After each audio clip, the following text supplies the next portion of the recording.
और हिरन कांटों में फंसा पड़ा था। उसके शरीर से हल्की सी रोशनी निकल रही थी। यह कोई साधारण हिरन नहीं था।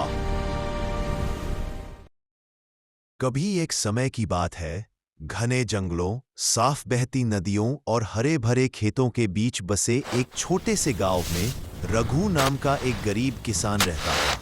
रघु का जीवन संघर्षों से भरा हुआ था। उसके पास खेती के लिए थोड़ी सी जमीन थी, वह भी बंजर जैसी।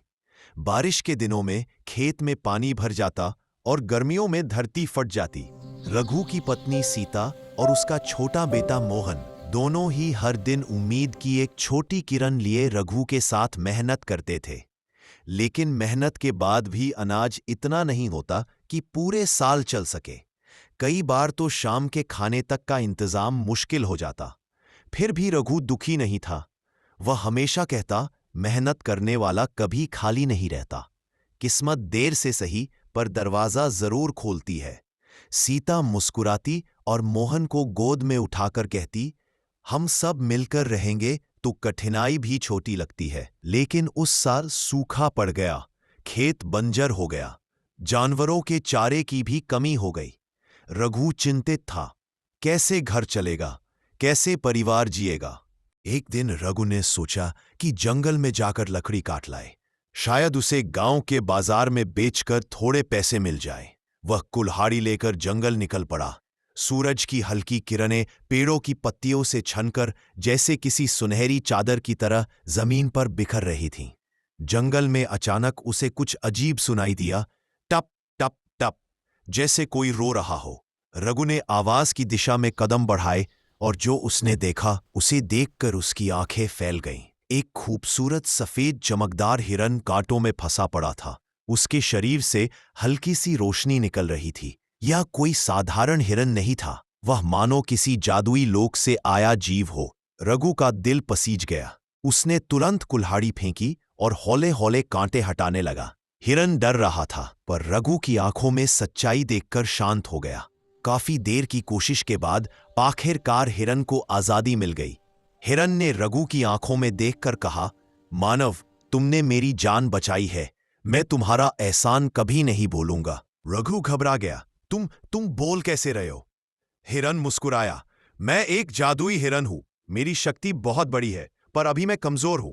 तुमने मदद की है, इसलिए जानना चाहूंगा कि तुम्हारी कोई इच्छा है? रघु ने सांस ली और बोला, मेरी कोई इच्छा नहीं, बस इतना कि मेरा परिवार भूख से न मरे। हिरन भावुक हो गया, तुमने अपनी इच्छा में भी अपने परिवार की बात सोची, यही इंसानियत की असली पहचान है। मैं तुम्हें आशीर्वाद देता हूं। चमत्कार की शुरुआत अगले दिन रघु जब घर लौटा तो उसने देखा कि उसकी झोपड़ी के बाहर एक चमकदार मिट्टी का घड़ा रखा था। उस पर लिखा था, जितना भरोगे उतना ही मिलेगा, पर लालच से इसका जादू टूट जाएगा। रघु ने पत्नी को आवाज दी और उसे सब बताया।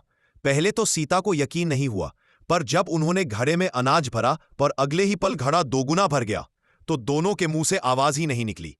अब घर में खाना था, चावल था, आटा था, सब कुछ था। मोहन खुशी से कूदने लगा, बाबा, हमें भूखा नहीं रहना पड़ेगा। अब रघु रोज घड़े में अनाज भरता और जरूरत भर निकल आता। उसने कभी लालच करने की कोशिश नहीं की। धीरे धीरे उसने अपनी जमीन सुधारी, घर की मरम्मत की, एक छोटी सी गाय खरीदी। उसका जीवन संवर रहा था, पर उसकी विनम्रता वैसी ही थी। गांव में लोग बोलने लगे, रघु अचानक अमीर कैसे हो गया? कुछ लोगों को रघु की मेहनत दिखी, कुछ को भाग्य, पर 2-3 लालची लोग उसके घर पर नजर गड़ाकर बैठ गए।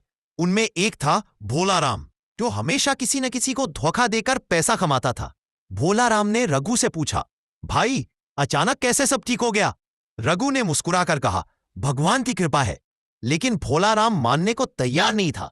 रात में वो रघु के आंगन में छिप गया और घड़े का राज पता कर लिया। अगली सुबह भोला राम ने उसी घड़े को चुराकर अपने घर ले गया। उसने सोचा, मैं घड़े में सोना भरूंगा तो मुझे 1000 गुना मिलेगा। उसने घड़े में सोने की ईंट डाली, पर तभी घड़ा जलने लगा।